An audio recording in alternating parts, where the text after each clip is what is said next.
Let's get physical. It's Jordan here, back again with this week's update on all the physical releases coming to the Nintendo Switch. This week's cutoff points are the 11th of November until the 15th of November, Monday to Friday, week 2 of November. As always, if you want this series to keep going, leave us a comment with what's taking your fancy this week. What are you playing in your backlog, and what is the most recent addition to your collection? This week, I added quite a random game to my collection, Asterix and Obelix XXL 2.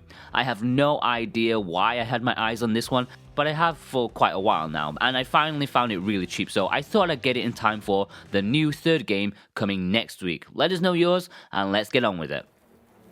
Slay the Spire is releasing this week. This is an incredibly popular and addictive game, almost legendary at this point, a card-based roguelike that, if it grabs you, you may never need to buy another game for a whole year. I've seen this eat up hundreds and hundreds of hours of people's time, which makes me quite terrified to actually try it out. But then again, I'm pretty allergic to any game that has card-based elements to it, so I can't be doing with it. Sorry, but I'm sure like 99% of you are going to love this game.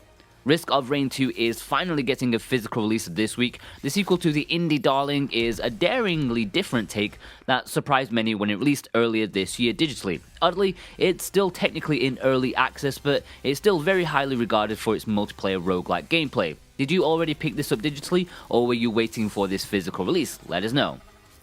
WRC8 is releasing on the Switch this week, definitely for Europe, although after contacting Big Ben Games, the publisher, they said the American release is due for around the same time, but not 100% confirmed yet. Rally games don't come around too often these days. We've had V-Rally, which we reviewed, but now we have this one. It's been available on other consoles for a while, and was met with decent reception, and it will be interesting to see how this holds up on the Nintendo Switch. Beast Quest, a game based on a children's fantasy book. It's already released digitally, but was received very poorly as a cheap cash-in of an older mobile game. I'm not sure of the merits of this release personally, only if you're a hardcore fan of the books, I suppose. Beast Simulator is due for release this week, a very unique game which I'm sure has most of you interested just from the concept alone, exploring a semi-open world through the eyes of a bee as you save your hive from destruction. There's even split-screen co-op and PvP. I mean, it's still questionable as to how the Switch version will hold up against more powerful systems, but I want it. Gear Club Unlimited 2 Porsche Edition is an enhanced release of the original Gear Club Unlimited 2, a game which I reviewed personally almost a year ago to the day. A nicely competent racer, although its merits and uniqueness have taken a hit since Grid released to very high acclaim. This enhanced package includes all the previous DLC, I think, plus a new campaign mode and a few Porsches to go hand in hand. Stranded Sales is releasing this week in the US after last week's European release. Yes, I know I accidentally said it was the other way around last week's episode, but anyways, Americans will soon be able to get their hands on this one. Check out Juan's review if you fancy the Standard Edition or the Signature Edition. Sparklight is getting a release thanks to Merge Games and Signature Edition Games. This is a very interesting looking game which the developers have stated is being inspired by Rogue Legacy and A Link to the Past, with a bit of Stardew Valley, Moonlighter and Iconoclast as comparisons. Those are some heavyweights to live up to. We hope to have a look at this one for a review, as we can always trust Merge Games to give us something interesting, but we're not sure if we actually have time for it. But anyways, as usual, this is getting a Standard Edition as well as a Signature Edition with pins, soundtrack and art book. Valfaris is a game that Juan reviewed when it released digitally a good few weeks ago, made by the same team as Slain. This was naturally balls hard, which is something that man thrives on. Plus, the awesome, distinct pixel art really tops the package off. It's getting a Standard Edition as well as a Signature Edition, which includes the usual pins, art book, and soundtrack. I know Juan is drooling at the thought of this one. Be sure to check out his review to find out what it's all about. The Unicorn Princess is a kids game where you explore an open world environment, well, actually 2 worlds to explore. You brush one of your horses, kind of like a petting sim. Look, I'm not an expert, but this could be a legendary release on the Switch, but perhaps not for the best reasons. A quick mention to Harvest Moon Mad Dash, which I think is finally releasing in Europe this week. It's already out in North America, although it seems everyone is trying their best to avoid its existence over there. Let's Sing 2020, I believe this has already been available in certain areas physically since last week, but a wider release is coming this week. Are you ready to get your karaoke on? With the physical version, you can get a microphone to go with it. This release has some Robbie Williams, some Rita Ora, and a bit of Spice Girls. How can you go wrong with that? Sounds like a fine party to me. Something that I missed last week somehow was Super Street Racer. I've had this on my calendar for God knows how long, but I only realized that I'd missed it once Funbox Media actually got back to me and showed me as the 8th in their schedule. Did anyone pick this up last week out of curiosity? And that seems to be it for this week in terms of retail stuff. I don't think I've actually missed anything. Oh, hang on, what's that?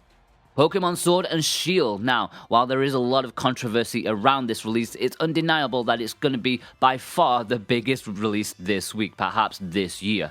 Guaranteed to hit like 10 to 20 million sales, the Juggernaut franchise is making its proper big boy console debut after the spin-off Let's Go last year. Large open areas plus a region based on my homeland. I'm definitely interested despite being slightly jaded by the ever-increasing roster and lack of evolution. No pun intended. But I'm going into this one with a very open mind. Who's going to be picking this one up? Who's boycotting it due to not every Pokemon being present? Let us know. Also, Sword or Shield? I mean, whichever game has Farfetch'd is the one that I'll be going for. And before you say anything, Farfetch'd was my favorite Pokemon before it became cool. Bloody hipsters. Anyways, also a couple of uncertainties. Having checked Microids' website and also contacted them personally via email, I've been informed that both Blacksad and Off-Road Racing are due for this week on the 14th. Although despite the assurances of the PR people, I'm still not entirely convinced. I personally thought that Blackside was delayed until a few weeks later, and I haven't seen any retail listings for Off-Road Racing, at least not for this week. So who knows? Keep an eye out for them this week, but don't hold your breath. If they pop up in a later week, I'll be sure to mention them again.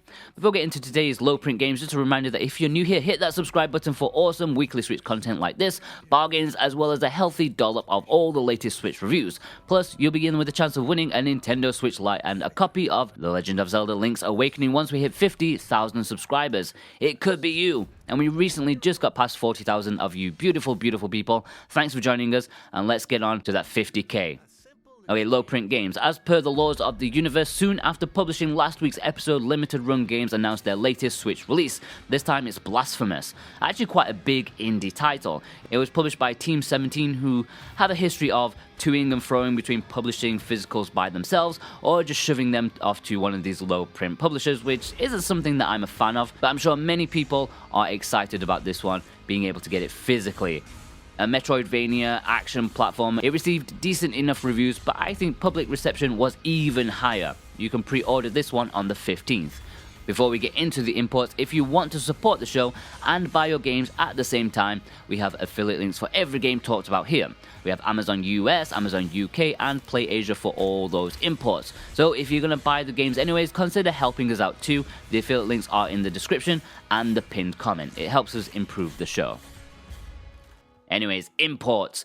Distraint Collection was put up for pre-order as a Play Asia exclusive. It's one of those that's a mix of both import and low print games.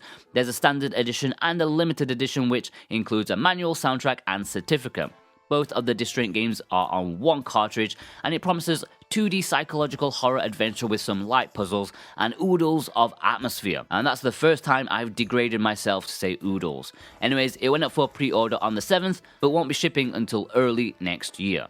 Eternal Blade 2 is releasing in Asia on the 15th of November. The EU release is due for next week. I'm not sure if there is a US release or not. Anyways, this is an action platformer that was hopefully an improvement on the incredibly ropey original, but our man Alex on the website reviewed it and said that this one was actually very quite poor. Check out his review to find out more.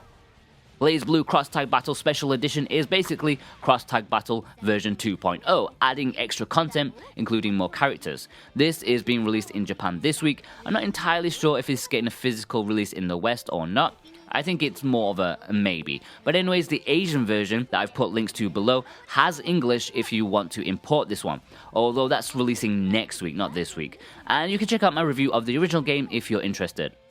Moving on to this week's Spotlight Physical, this week we're having a quick look at Wild Guns Reloaded. I just had to pick this one up because I'm a sucker for those kind of games that should normally never even be considered for physicals. It's a simple HD remake of a Super Nintendo cult classic arcade style game. I'll freely admit it's not the greatest game in the world, and I don't particularly enjoy it, although I haven't played it long enough for me to say for sure. Anyways, physically, it was only released in North America and Asia.